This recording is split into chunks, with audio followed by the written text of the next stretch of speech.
धाकड़ खबर, बेखौफसुमा बेबाक अंदाज।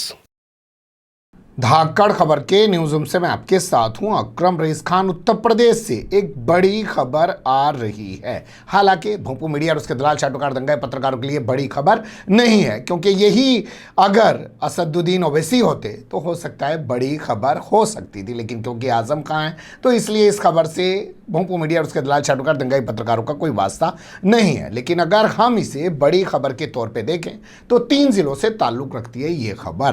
पहले राजधानी लखनऊ यानी कि लखनऊ जिला, इसके बाद रामपुर जिला और उसके बाद सीतापुर जिला। तो तीनों जिलों से संबंध रखने वाली ये खबर आपके सामने रखने जा रहा हूं, जिसकी पहली लाइन मेरे हिसाब से ये हो सकती है कि आजम खां एक लंबा समय अस्पताल में बिताने के बाद फिर से एक बार जेल के अंदर पहुंचा दिए गए हैं। उनका बेटा अब्दुल्ला आजम भी उनके साथ है। बता दें, उनकी पत्नी तंजीम फातिमा जो रामपुर सदर से समाजवादी पार्टी के विधायक हैं, वो जमानत पर पिछले कुछ समय पहले ही रिहा हुई हैं और रिहा चल रही हैं। इस बारे में पत्रकारों ने उनसे बात की, वो आपके सामने रखूंगा, लेकिन उससे पहले कुछ चीजों पर गौर कर लेते हैं। आजम खां रामपुर से वर्तमान समय में सांसद हैं। उनके बेटे रामपुर की स्वार विधानसभा सीट से विधायक हैं। उनकी विधायकी को चुनौती दे रखी है। आरोप लगाया जा रहा है कि उन्होंने जो दस्तावेज, जो सर्टिफिकेट पेश किए हैं, बर्थ सर्टिफिकेट यानी कि जन्म प्रमाण पत्र जो हैं, वो गलत पेश किए हैं। हाई कोर्ट से उनकी विधायकी को डिसमिस किया जा चुका है। मामला सुप्रीम कोर्ट में विचाराधीन है। सुप्रीम कोर्ट में मामला अभी आगे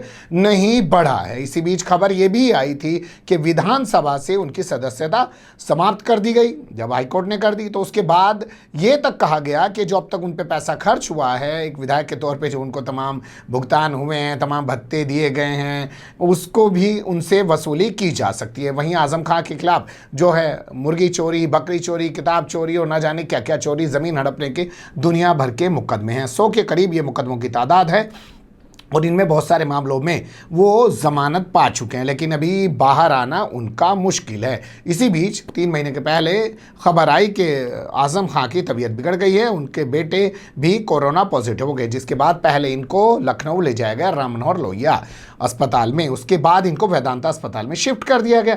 अब वहाँ ये लंबे समय तक भर्ती रहे। कई बार खबर आई कि उनको आईसीयू से निकाल के वार्ड में शिफ्ट कर दिया, फिर खबर आई कि वार्ड से वापस उनको आईसीयू में शिफ्ट कर दिया।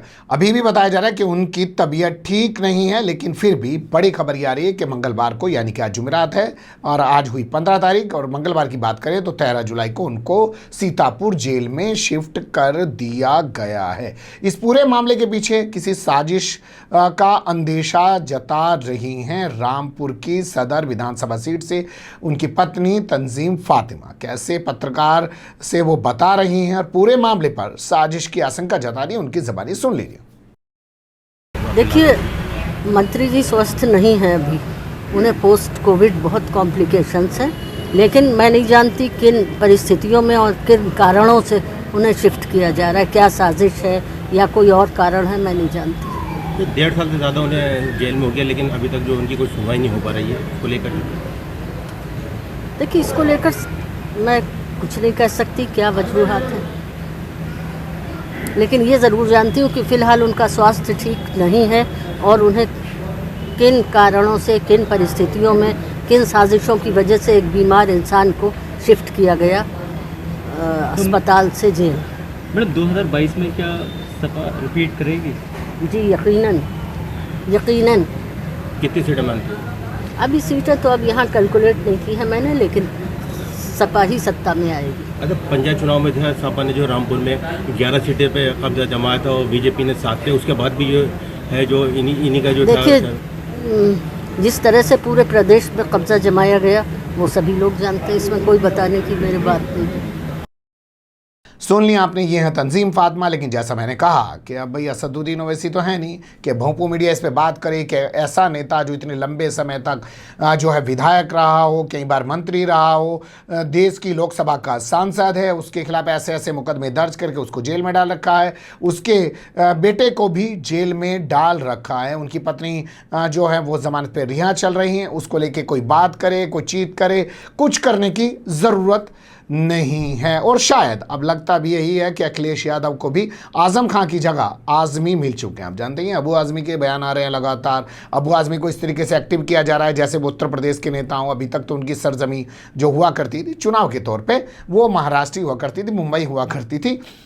लेकिन अब वो पूरी तरीके से उत्तर प्रदेश के चुनाव में एक्टिव नजर आ रहे हैं, इंटरव्यूज दे रहे हैं। तो लग ये भी रहा है कि आजम खान की जगह शायद अखिलेश यादव को भी आजमी मिल गए हैं और मीडिया को तो आजम खान से कोई लेना देना है नहीं। वैसे अगर आप इस बात को और बड़े प्रोस्पेक्टस में समझना चाहते हैं तो डॉक्टर अयूब अंसारी पीस पार्टी के अध्यक्ष हैं, उत्तर प्रदेश से ये पार्टी आती है। इसके अलावा और भी तमाम मुस्लिम नेता हैं उत्तर प्रदेश में, उनके किसी बयान को, किसी स्टेटमेंट को कोई भोंपू मीडिया उसका दलाल चाटुकार दंगाई पत्रकार कहीं जगह देता हो तो बता देना, वरना असदुद्दीन ओवैसी तो पत्ता हिला दें साहब, उस पर तो पूरा टीवी नाचने लग जाता है। बड़े बड़े एंकर छुट्टी के दिन भी आके बैठ जाते हैं, एक एक घंटे तक उनको इंटरव्यू करने लग जाते हैं। आपको लग ये रहा होगा कि मैं आजम खान की बात कम कर रहा हूँ, असदुद्दीन ओवैसी की बात ज़्यादा कर रहा हूँ, लेकिन मैं मीडिया की स्थिति आपके सामने बयान करने की कोशिश कर रहा हूँ कि भाई अगर उन्हें इतना स्पेस दे रहे हो तो इन्हें भी इतना स्पेस दे दो। एक बीमार है, उनकी पत्नी कह रही हैं कि ऐसी स्थिति में उनको जेल वापस नहीं लाना चाहिए था। पोस्ट कोविड के बाद उनके सामने बहुत सारी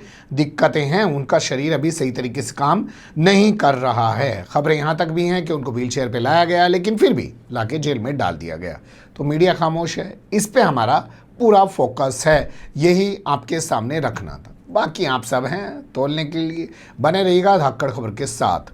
फिलहाल कमेंट्स के रूप में आप लोग अपनी राय दे सकते हैं, खबर को लाइक कर सकते हैं, चैनल को सब्सक्राइब कर सकते हैं और ज़्यादा से ज़्यादा हमारी खबरों को शेयर कर सकते हैं। फिर ऐसे ही किसी सुलगते हुए या उलझते मुद्दे लेकर मैं आपके सामने हूँगा हाजिर। फिलहाल अभी मुझे दें इजाज़त।